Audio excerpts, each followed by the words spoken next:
好，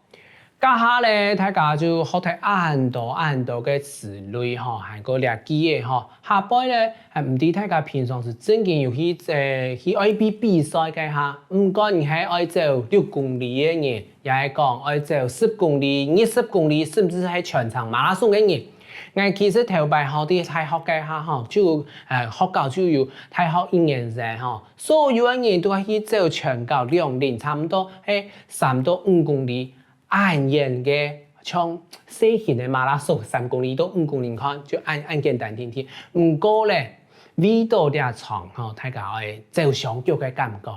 還愛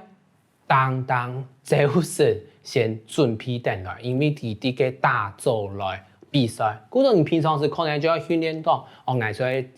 8點就要開始運動嘅人，係講唔好按咧，你一下嘅愛去按嘅運動，唔聽錯會腳。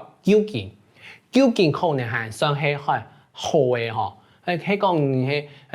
腳嘅挫傷啊，佢真件就唔好咧咩？嗬，全身啊，還可能落雨嘅嘅下，還會跳到哦，就會安尼走馬拉松哦，嘅計劃趕唔上變吧。不過下擺還有哪條機器呢？等下向下來看下去了。